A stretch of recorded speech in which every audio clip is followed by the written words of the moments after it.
My wife asked me to fix her phone. What I found in her photo gallery exposed her affair with her boss.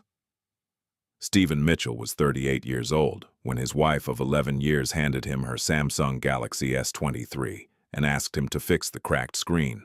It was a Friday evening in October, and Stephen had just finished his shift as a senior nurse at Presbyterian Hospital in Charlotte, North Carolina, where he made $73,000 a year, working 12-hour shifts in the cardiac ICU.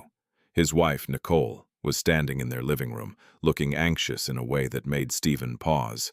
"I dropped it getting out of the car at the mall," Nicole said, showing him the spider-webbed screen. "Can you back up my photos before I take it to get fixed tomorrow? I don't want to lose anything." Stephen looked at the phone. The screen was definitely cracked, thin lines spreading from the upper right corner across the display. But it still worked. Nicole could have backed up her own photos. She was a real estate agent at Keller Williams, making $88,000 a year in commissions. She understood technology just fine. "Sure," Stephen said. "Do you want me to use your laptop or mine?" "Yours," Nicole said quickly. "My laptop's updating and it'll take forever. Just transfer everything to your computer and I'll get them back after the repair." She kissed his cheek and grabbed her keys. "I'm going to meet Sarah for dinner. That new Italian place in South Park. Be back around 9. Sarah Reynolds was Nicole's best friend from college, also a real estate agent. Someone Stephen had known for as long as he'd known Nicole. They had dinner together every couple of weeks, usually on Friday nights when Stephen worked his hospital shift and got home too exhausted to go out. Nicole left in her Lexus ES350. That cost $720 per month to lease. Stephen heard the garage door close and sat down at his desk in their home office. They lived in a 3-bedroom townhouse in the Dilworth neighborhood that they'd bought 5 years ago for $340,000, now worth about $425,000 according to recent comparable sales Nicole tracked professionally. Stephen connected Nicole's phone to his laptop with a USB cable, opened the file transfer software. The phone's photo gallery appeared on his screen, thumbnails loading in a grid pattern. There were 2,847 photos total. Stephen clicked to select all of them for transfer.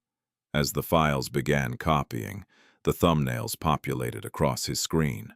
Stephen wasn't really looking at them, just monitoring the transfer progress bar. But then, an image caught his eye. He double-clicked it to enlarge. The photo showed Nicole, standing in front of a house. A large house, modern architecture, probably worth $800,000 or more, based on the size and finishes visible in the image. She was holding a "sold" sign, smiling broadly, wearing the navy blue blazer she wore to important closings. This was clearly a successful sale. Stephen recognized the photo. Nicole had shown it to him 3 months ago when she'd closed on what she called the biggest deal of my career, a $1.2 million property in Myers Park. Her commission on that sale had been $36,000. They'd celebrated with dinner at the Capitol Grill, spending $280 on steaks and wine. But something about the photo looked different now. Stephen zoomed in on the "sold" sign Nicole was holding. The agent information at the bottom listed 2 names, Nicole Mitchell and Ryan Blackwood, Keller Williams Realty. Ryan Blackwood. Stephen knew that name. He was Nicole's team leader at Keller Williams, the senior agent who mentored newer agents and partnered on big deals. Nicole had mentioned him dozens of times over the past 2 years. "Ryan thinks I should focus on luxury properties. Ryan says I'm ready to handle $1-million listings. Ryan wants me to co-list this estate in Eastover with him." Stephen had met Ryan once briefly at a Keller Williams holiday party last year. Mid-40s, expensive suit, confident handshake, the kind of polished charm that came from years of selling high-end real estate. He drove a Mercedes S-Class and wore a Rolex that probably cost $15,000. Stephen scrolled through more photos, found another image from the same property closing. This one showed Nicole and Ryan standing together, holding champagne glasses, toasting the sale. Ryan's arm was around Nicole's shoulders, both of them smiling like partners celebrating success. Nothing inappropriate about that photo on its surface. Real estate agents worked in teams. They celebrated big sales together. But Stephen kept scrolling. Next photo, Nicole and Ryan at what looked like a restaurant. Just the two of them at a table set for two. Wine glasses between them. Nicole leaning forward, laughing at something Ryan was saying. The timestamp showed 8:47 p.m. on a Tuesday. Stephen checked his work calendar for that date. He'd been working a night shift at the hospital. Nicole had said she was showing properties to a client that evening and would grab dinner alone. She hadn't been alone. Stephen's heart rate increased. He scrolled faster through the photos. More images of Nicole and Ryan, at different restaurants, at property showings, standing in front of luxury homes, always together, always looking comfortable with each other in a way that seemed more than professional. Then Stephen found the photos that made his stomach drop. They were from a real estate conference in Miami that Nicole had attended 2 months ago. She'd been gone for 4 days, supposedly attending seminars and networking events. The conference had cost $1,800 to attend, which Nicole's brokerage had covered as professional development. The first photo showed Nicole on a beach at sunset. She was wearing a white sundress Stephen had never seen before, probably purchased specifically for this trip. She looked beautiful, relaxed, happy. The ocean stretched behind her, the sky orange and pink. The next photo showed Ryan on the same beach, clearly taken moments later based on the identical lighting and background. He was in casual clothes, khaki shorts and a linen shirt, looking tanned and relaxed. Then came a photo of Nicole and Ryan together on that beach. Someone else had taken it, probably another conference attendee. Ryan's arm was around Nicole's waist. Her head was tilted toward his shoulder. They looked like a couple on vacation, not colleagues at a professional conference. Stephen felt sick. He kept scrolling because he needed to see the full extent of whatever this was. There were more photos from Miami. Nicole and Ryan at a waterfront restaurant having dinner. Nicole and Ryan at what looked like a rooftop bar. Miami's skyline glittering behind them. Nicole and Ryan walking through South Beach, her hand in his. These weren't work photos. These were vacation photos, date photos. Stephen found screenshots of text messages next. Nicole had apparently taken screenshots of conversations with Ryan and saved them to her photos. Probably sentimental keepsakes of moments she wanted to remember. The first screenshot made Stephen's hands shake. Ryan. Can't stop thinking about last night. You're amazing, Nicole. Everything I've been looking for. Nicole. I know we need to be careful, but I can't help how I feel. This is more than I expected when we started working together. Ryan. We'll figure it out. My divorce will be final in 6 months. Then we can stop hiding. Stephen stared at that message. Ryan was married. Of course he was married. Stephen vaguely remembered Nicole mentioning once that Ryan had a wife and kids, but the information had been casual, background detail about a coworker. Now it meant something entirely different. Ryan was cheating on his wife with Nicole, and Nicole was helping him cheat. The timestamp on the screenshot was from 5 weeks ago, which meant this had been going on for at least that long, probably longer based on the comfort level visible in the earlier photos. Stephen scrolled to find more message screenshots. His heart rate increased with each one.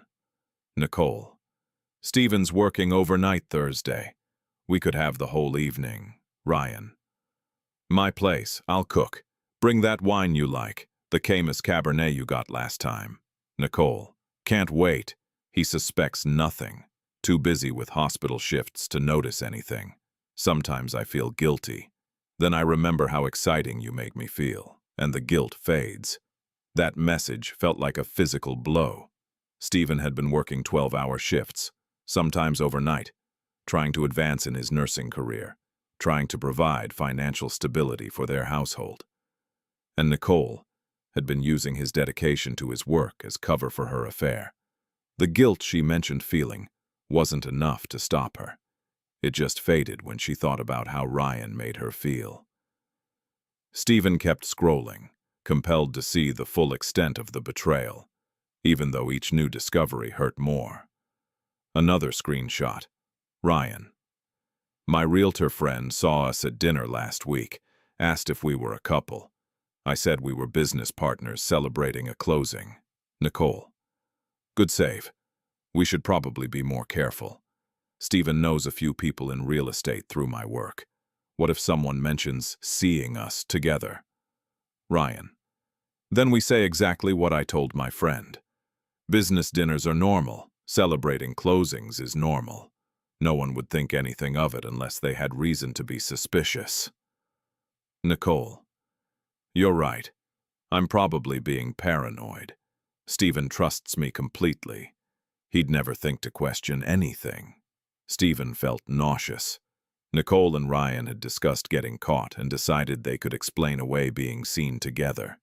They'd strategized about how to lie if confronted, and Nicole had been confident that Stephen trusted her too much to ever be suspicious. She'd been right, until tonight, until that phone backup request that had seemed so innocent.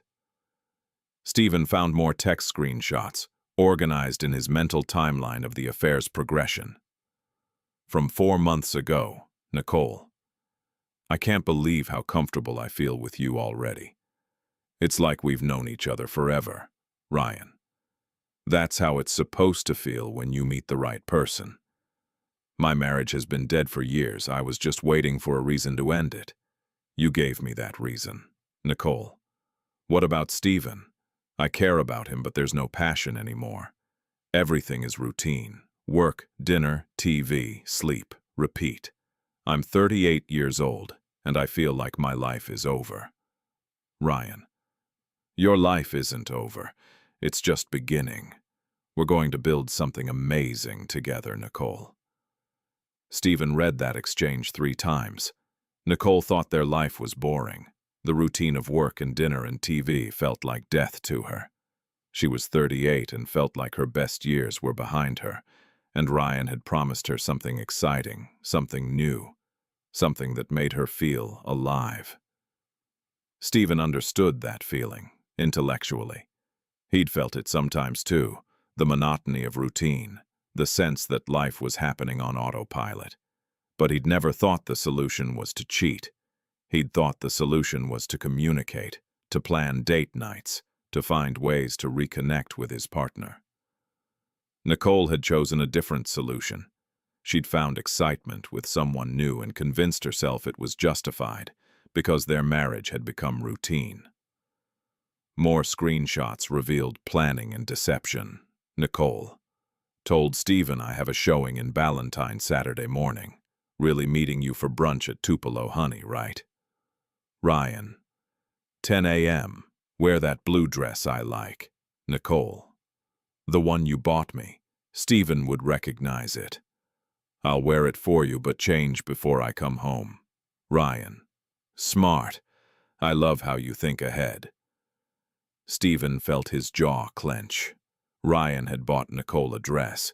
She'd kept it secret from Stephen, wearing it only when she was with Ryan, changing before coming home to avoid questions. The level of planning, the layers of deception. It was systematic, calculated. He scrolled through, photo after photo, found images he'd somehow missed in his first pass through the gallery. Nicole and Ryan at what looked like a luxury car dealership. Ryan had his hand on the small of Nicole's back as they looked at a Mercedes convertible. The timestamp showed this was from 2 months ago. Nicole, in Ryan's bathroom, taking a mirror selfie wearing a silk robe that was clearly too large for her. Probably Ryan's robe. She looked freshly showered, hair damp, smiling at her reflection like she was thrilled with her secret life. Ryan's hand on Nicole's thigh under a restaurant table, both of them looking at the camera with barely contained smiles. Whoever took that photo was apparently in on the secret, or at least aware that Ryan and Nicole were more than business partners. Then Stephen found the receipts. Nicole had photographed them, probably to track expenses or maybe as proof of Ryan's generosity. A receipt from K. Jewelers for $1,240. Purchase described as diamond pendant necklace. Stephen had never seen Nicole wear a diamond pendant. She must have kept it at Ryan's house or in her car. Another secret piece of this hidden life. A receipt from the Ritz-Carlton in Atlanta for $680 per night for a weekend stay. 3 nights total, $2,040 plus tax.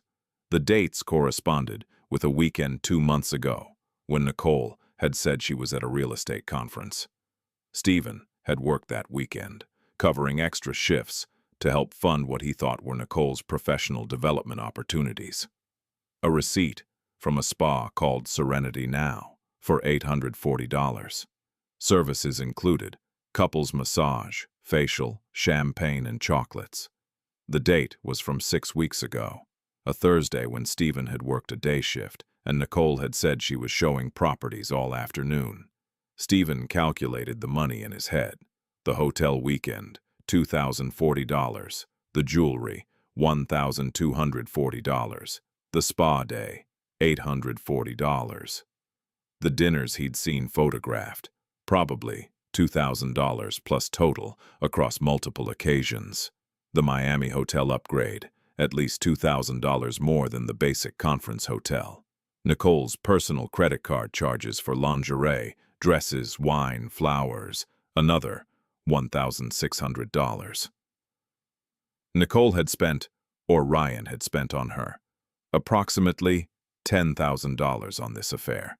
$10,000 that could have gone toward their mortgage, their savings, their future. Instead, it had funded hotel rooms and jewelry and spa days and romantic dinners. Stephen found more evidence.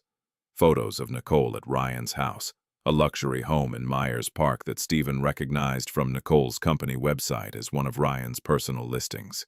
Interior photos showing Nicole cooking in Ryan's kitchen, relaxing on his leather couch, standing on his balcony with a wine glass. There were receipts, too, photographed and saved. Dinner receipts from expensive restaurants showing meals for two, costing $250, $340, $410. Hotel receipts from the Miami conference showing a suite at the Fontainebleau that cost $680 per night. Nicole's brokerage had only covered the basic conference hotel at $189 per night. Someone had upgraded to luxury accommodations. Stephen sat at his desk, staring at the laptop screen, watching the file transfer progress bar slowly fill. His wife's entire secret life was copying onto his computer. Every photo, every screenshot, every piece of evidence that Nicole had been having an affair with her real estate team leader for months. The progress bar reached 100%. Transfer complete. 2,847 photos now stored on Stephen's hard drive. Stephen disconnected Nicole's phone and set it on his desk. He sat there in the quiet of their home office, surrounded by the life they'd built together. Photos on the wall of their wedding 11 years ago. A small ceremony in Asheville that had cost $8,500 total. A framed picture of them buying this townhouse, standing in front of it with the keys, excited about their future. Nicole's real estate awards on the shelf. Achievements Stephen had celebrated with her, never knowing she was celebrating privately with someone else.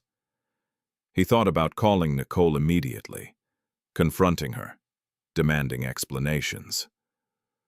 But something stopped him. The nurse part of his brain, the part that stayed calm during cardiac emergencies and code blues, took over. He needed to be strategic. He needed documentation. He needed to protect himself. Stephen opened his laptop and started organizing the photos.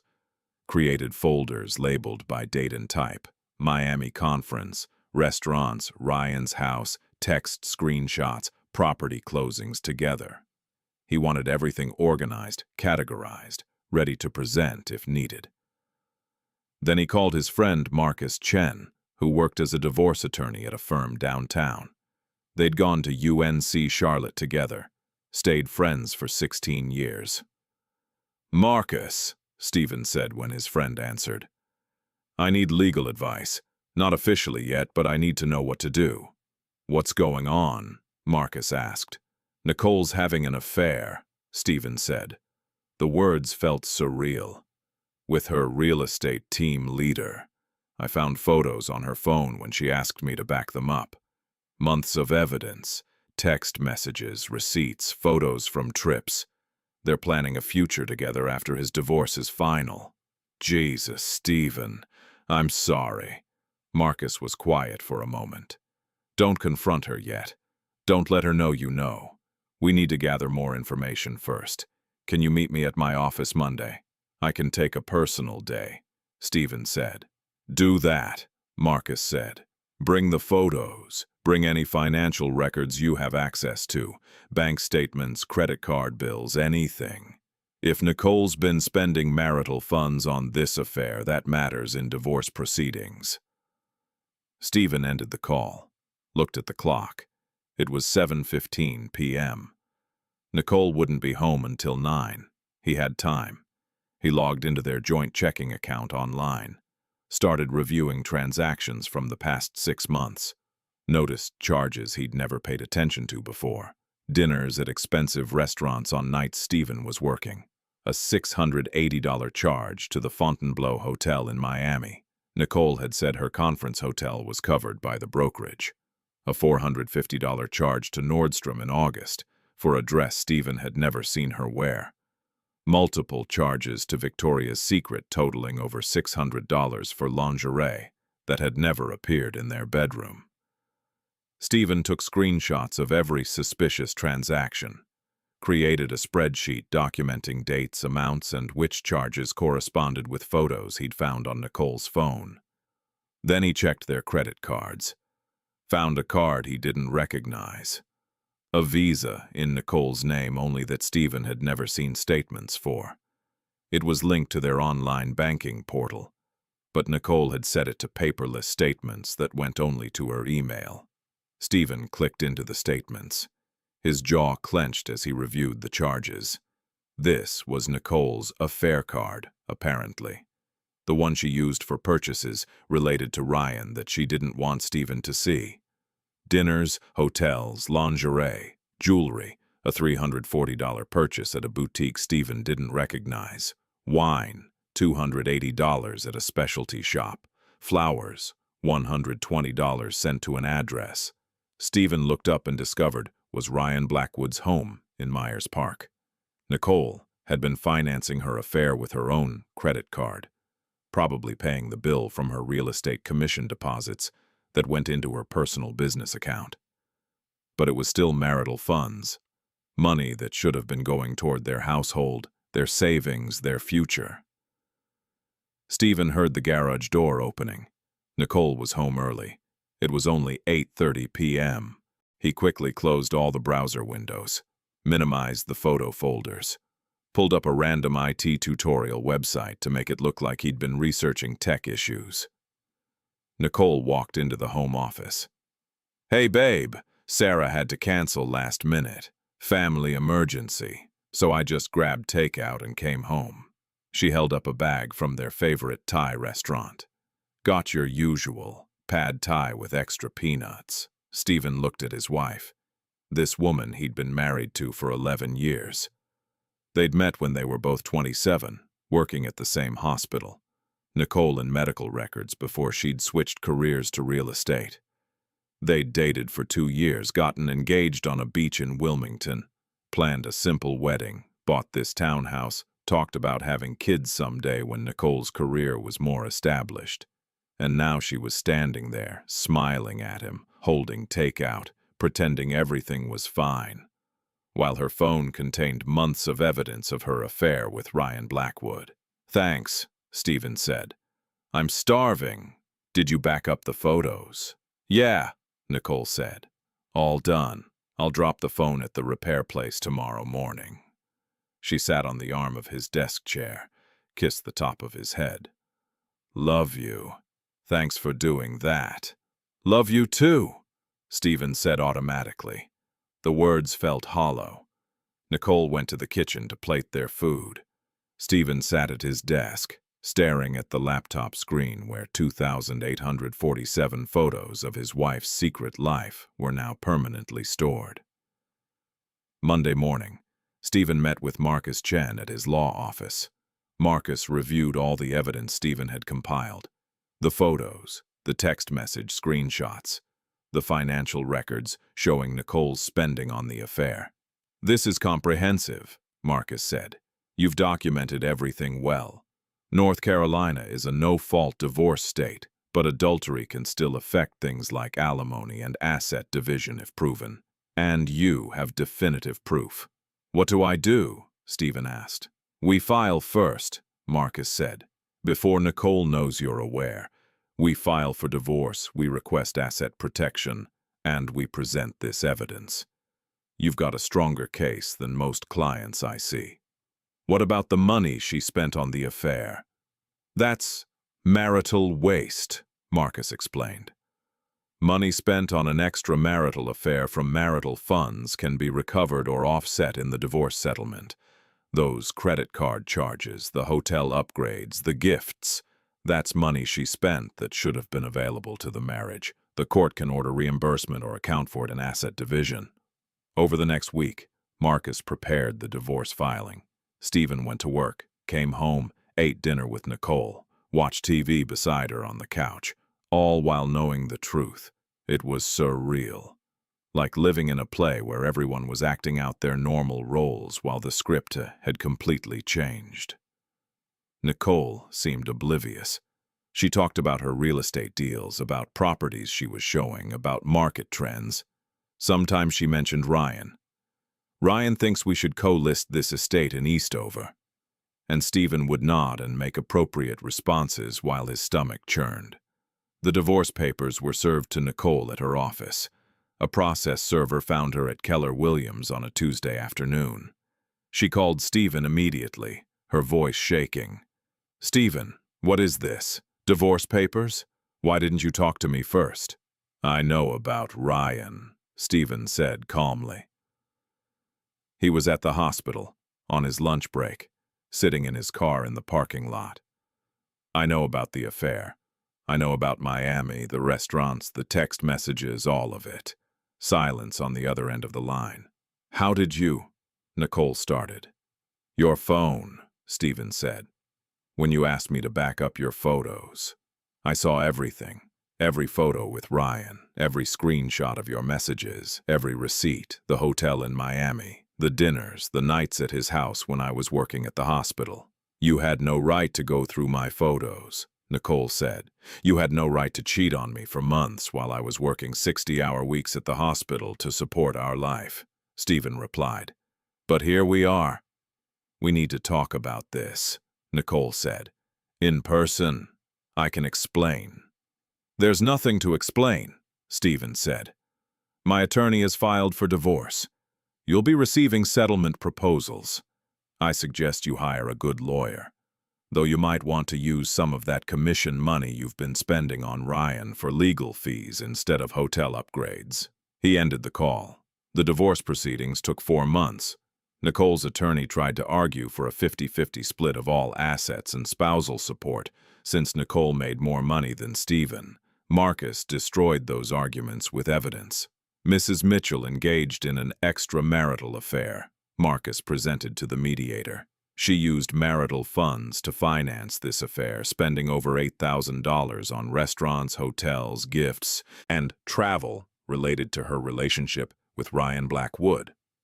This constitutes marital waste. My client, Mr. Mitchell, worked extensive hours at the hospital, while Mrs. Mitchell used his work schedule to coordinate time with her affair partner. The adultery is documented extensively through photographs, text messages, and financial records. The mediation session took place in a conference room at Marcus's law firm.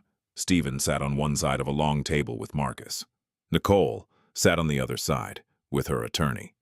a woman named Rebecca Morrison who specialized in high-asset divorces and had a reputation for being aggressive. Rebecca tried multiple angles. My client's income from real estate commissions is separate property under North Carolina law. Not when it's spent on extramarital affairs, Marcus interrupted. Marital waste doctrine applies. Money earned during the marriage that's spent on an affair can be offset in asset division. Rebecca shifted tactics. The photos Mr. Mitchell obtained were from my client's phone without her permission. She gave him permission when she asked him to back up her photos. Marcus countered. She handed him the phone voluntarily. What he discovered during that legitimate task is admissible. There was no illegal search or privacy violation. The mediator, a retired family court judge named Harold Patterson, reviewed the evidence Stephen had compiled. The photos, the text screenshots, the receipts, the credit card statements, the timeline showing Nicole's affair activities coordinated with Stephen's hospital shifts. Mrs. Mitchell, Judge Patterson said, your attorney can argue procedure all day, but the facts are clear. You engaged in an extramarital affair that you financed with marital funds. Mr. Mitchell has extensive documentation. If this goes to trial, a judge will see all of this evidence.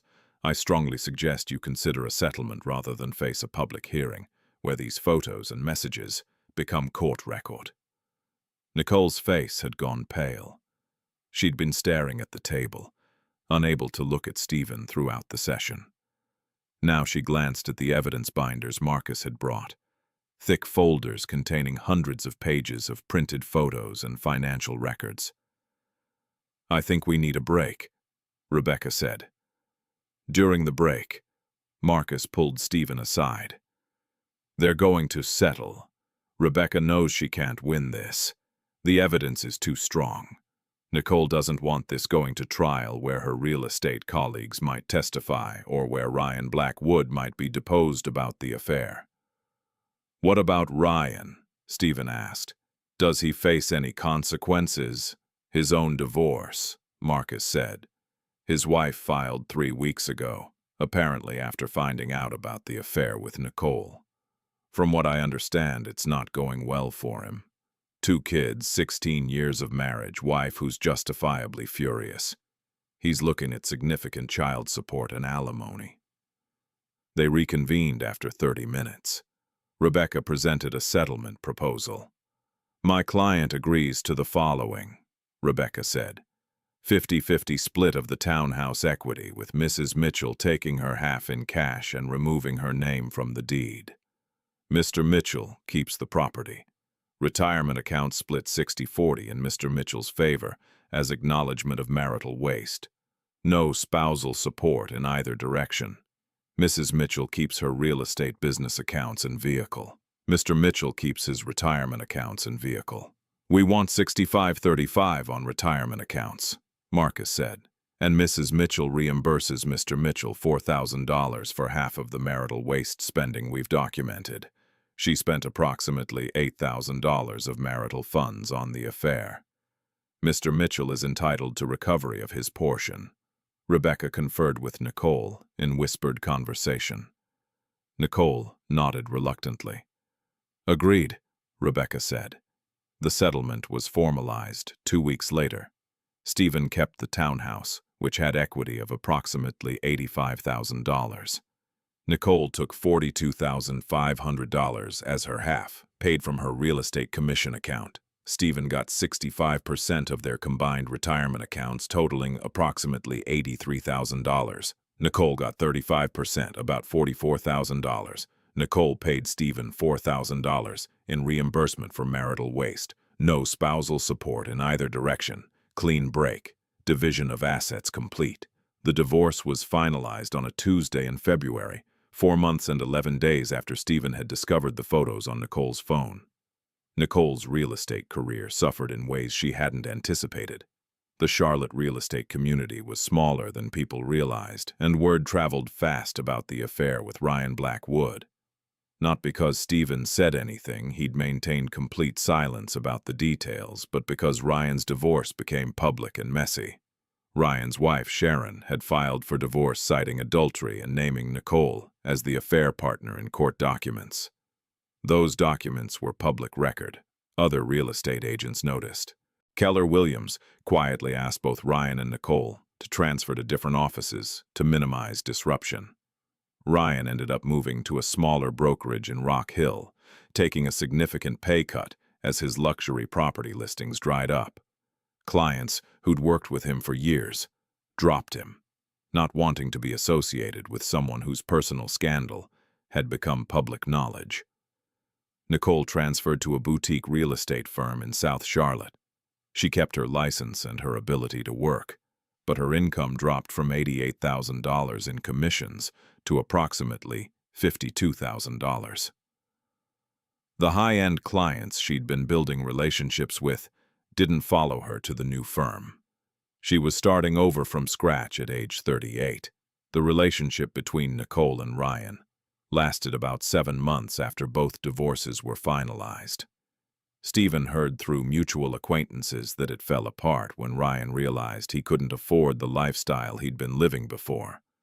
His divorce had cost him his house, primary custody of his kids, and $4,200 per month in combined child support and alimony. The Porsche went back to the dealership. The expensive dinners stopped. The luxury hotel weekends became impossible on his reduced income. Nicole had apparently expected Ryan to maintain the level of romance and excitement that had characterized their affair. When reality set in, when Ryan was stressed about money and exhausted from fighting for visitation rights with his kids, the excitement faded. The relationship that had seemed worth destroying 2 marriages turned out to be based on circumstances that no longer existed. Ryan ended it with Nicole in October, 7 months after Stephen and Nicole's divorce was final. Nicole was left alone, exactly as she'd left Stephen, but without the support system Stephen had maintained. 8 months after the divorce was finalized, Stephen was still working at Presbyterian Hospital. He'd been promoted to charge nurse in the cardiac ICU, a position that came with a salary increase to $82,000 annually. He'd kept the townhouse, repainted the interior, replaced furniture that reminded him too much of Nicole. The townhouse felt different now. Stephen had painted the living room a warm gray instead of the beige Nicole had insisted on. He'd bought a new couch from Ashley Furniture, something comfortable that he'd picked out himself without compromising with anyone. The bedroom had new bedding, navy blue, instead of the floral pattern Nicole had preferred. Small changes, but they made the space feel like his, rather than theirs. Stephen's hospital colleagues had been supportive throughout the divorce. His unit director, Patricia Williams, had given him flexible scheduling when he needed time for legal meetings. His fellow nurses had covered shifts when Stephen couldn't focus. When the emotional weight of the divorce made it hard to provide the level of care his patients deserved. The nursing community was tight-knit.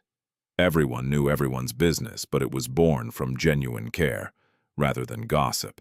When word got around that Stephen was going through a divorce, multiple co-workers reached out. Invitations to dinner, offers to help with anything he needed, check-ins to make sure he was holding up okay. Stephen appreciated it more than he could express. During his marriage, Nicole's real estate colleagues had been their primary social circle. Dinner parties with other agents and their spouses, networking events at expensive restaurants, charity galas where everyone compared commissions and property sales. Stephen had always felt slightly out of place in that world, the nurse among the sales professionals, the guy making $73,000 among people pulling 6 figures. His nursing colleagues were different. They understood shift work and exhaustion. They understood the emotional toll of caring for critically ill patients. They understood that worth wasn't measured in salary or luxury car leases. Some of the best nurses Stephen worked with drove 10-year-old Toyotas and lived in modest apartments. But they were brilliant at their jobs and genuinely cared about their patients. That was the world Stephen belonged in. He'd lost sight of that during his marriage, letting Nicole's real estate success make him feel inadequate. Now he remembered what mattered to him: competent patient care, professional development in nursing, connections with colleagues who valued the same things he did. He'd started dating someone 3 months after the divorce was final. Her name was Jennifer Walsh, and she worked as a physical therapist at Ortho Carolina, a sports medicine clinic in South Park. They'd met through a mutual friend at a casual backyard barbecue. Jennifer was 36, had never been married, drove a 2019 Honda CR-V that she'd paid off early, and made $71,000 a year, helping athletes recover from injuries. Their first date had been coffee at a local shop, nothing fancy. They'd talked for 3 hours about their careers, their families, their hobbies. Jennifer had recently completed a marathon and was training for another. Stephen had always wanted to try running but never had time. Jennifer offered to help him start. They'd been dating for 5 months now, taking things slowly. Jennifer had met Stephen's hospital friends but hadn't pushed to move in or merge their lives quickly. She understood that Stephen was healing from a significant betrayal and needed time to rebuild trust.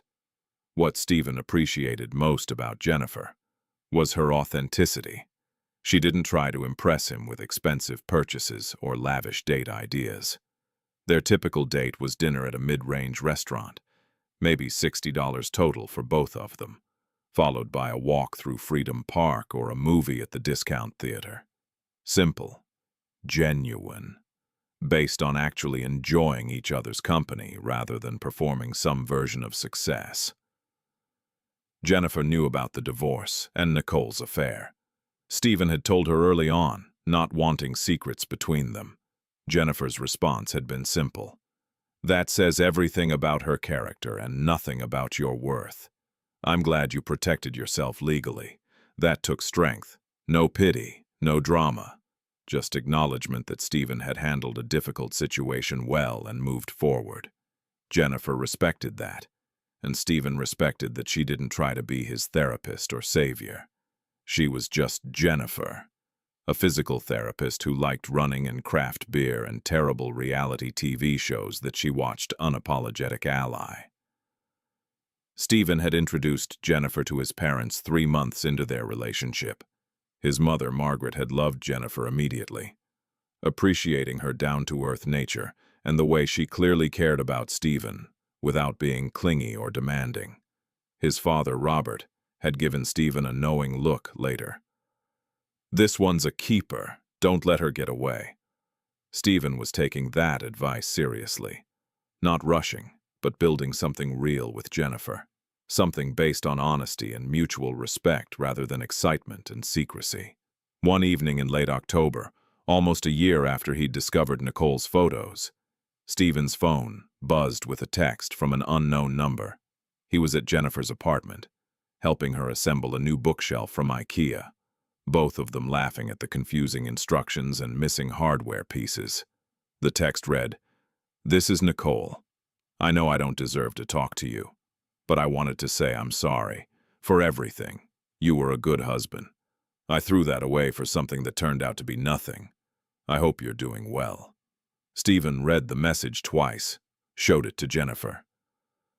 "Do you want to respond?" Jennifer asked, her tone neutral, not pushing either direction. Stephen thought about it, considered what he might say. Thought about the woman who'd spent months having an affair, who'd used his hospital shifts as cover, who'd planned a future with someone else while pretending their marriage was fine. Thought about the photos he'd discovered on her phone, the evidence of a secret life that Nicole had been confident he'd never find. Then he thought about where he was now, in Jennifer's apartment, building IKEA furniture, planning a future with someone who valued him for who he actually was. He had his townhouse, his promotion at the hospital, his friends and colleagues, a life that was honest and simple and genuinely his. Nicole's apology, a year too late, didn't change any of that. "No," Stephen said, "I don't need to respond." He deleted the message. Jennifer squeezed his hand. "Good choice. Some doors should stay closed." They went back to the bookshelf assembly, arguing playfully about whether piece 7B connected to piece 14C or if the instructions were just wrong. Normal domestic frustrations. Real life. Not exciting or dramatic, just genuine. That night, lying in bed while Jennifer slept beside him, Stephen thought about the journey from that Friday evening when Nicole had handed him her phone to now. How one backup request had revealed 2,847 photos and changed the entire trajectory of his life. He thought about all the ways that discovery could have gone differently. He could have confronted Nicole immediately, emotional and angry. He could have destroyed her belongings in rage. He could have posted the photos online for public humiliation. He could have told everyone they knew about the affair, spreading the story as widely as possible. Instead, Stephen had chosen strategy, documentation, legal protection. He'd organized evidence, consulted an attorney, filed for divorce before Nicole knew he was aware of her betrayal. He'd let the legal system handle consequences, rather than handling them himself through revenge or retaliation. And it had worked. Stephen had kept his home, protected his assets, secured a divorce settlement that acknowledged Nicole's marital waste. He'd emerged from the divorce, financially stable and emotionally positioned to rebuild his life. Nicole, meanwhile, had lost Ryan when their affair couldn't survive reality, had lost income when her real estate career suffered from the scandal, had lost the security of a marriage she'd taken for granted while pursuing excitement elsewhere. Stephen didn't take pleasure in Nicole's struggles. He wasn't that kind of person. But he did acknowledge that consequences were appropriate. Nicole had made choices, to cheat, to lie, to plan a future that excluded Stephen while benefiting from the stability he provided. Those choices had costs. The photo gallery had revealed those choices in undeniable detail. 2,847 photos containing the full story of Nicole's affair with Ryan Blackwood. The romantic dinners, the luxury hotels, the text messages planning their future. The receipts showing thousands of dollars spent on maintaining the fantasy. And now, Stephen had 2,847 photos, still stored on his hard drive, backed up to cloud storage, organized in folders he'd never need to look at again, but kept as insurance, as proof, as documentation of the truth. He'd started dating someone, a woman named Jennifer, who worked as a physical therapist at a sports medicine clinic. She made $71,000 a year, drove a practical Honda CR-V, and thought Stephen's dedication to nursing was admirable, rather than a weakness. They met through a mutual friend, had been seeing each other for 3 months, taking things slowly and carefully. One evening, Stephen's phone buzzed with a text from an unknown number. He almost deleted it, but opened it out of curiosity. The message read, "This is Nicole. I know I don't deserve to talk to you, but I wanted to say I'm sorry for everything. You were a good husband. I threw that away for something that turned out to be nothing. I hope you're doing well." Stephen read the message twice, felt a brief pang of something. Not regret, not longing, but maybe sadness for what could have been if Nicole had made different choices. Then he deleted the message without responding. Some bridges, once burned, can't be rebuilt. Some apologies come too late. Nicole had chosen Ryan Blackwood over their marriage. She'd used Stephen's hospital shifts as cover for her affair. She'd spent thousands of dollars of marital funds on hotels and dinners and gifts for another man. She'd planned a future that didn't include Stephen while pretending their marriage was fine. And when it all fell apart, when Ryan turned out to be just as unreliable as the affair suggested, Nicole was left with the consequences of her choices. Stephen thought about that Friday evening when Nicole had handed him her cracked phone and asked him to back up her photos. How that simple request had revealed an entire secret life. How 2,847 photos had contained the truth about who Nicole really was and what she'd been doing while Stephen worked long shifts at the hospital. The photo gallery had been Nicole's mistake. She'd probably forgotten what was stored on her phone. Or maybe she'd been so confident that Stephen wouldn't look, wouldn't question, wouldn't discover. Maybe she'd underestimated the IT skills of a man who'd been working with technology his whole adult life. Whatever the reason, that backup request had exposed everything, and Stephen had responded not with rage or confrontation, but with strategy, with documentation, with legal preparation that protected his interests and ensured Nicole faced consequences for her choices.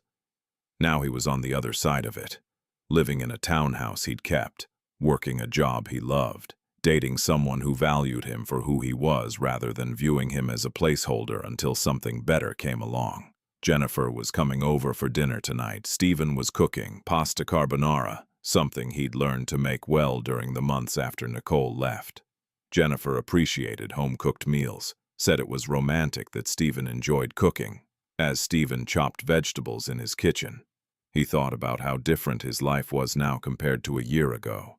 He'd been married then, working exhausting hospital shifts, coming home to a wife who was secretly building a life with someone else.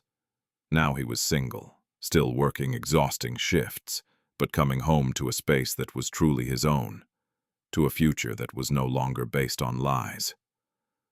The photo gallery had revealed the truth, but more importantly, it had freed Stephen from a relationship that had been over long before he'd discovered the evidence on Nicole's phone. Some people spend years in dying marriages, sensing something is wrong, but never finding proof. Stephen had found proof in 2,847 photos. And he'd used that proof to protect himself, secure a fair divorce, and move forward into a life where honesty mattered more than secret affairs and expensive hotel suites. That was worth more than any real estate commission or luxury property deal. That was worth everything. If you enjoyed this story, like this video and leave a comment telling me what you thought. And if you're not already subscribed to the channel, please subscribe and hit the notification bell to get alerts for new stories like this one. Thanks for watching, and I'll see you next time.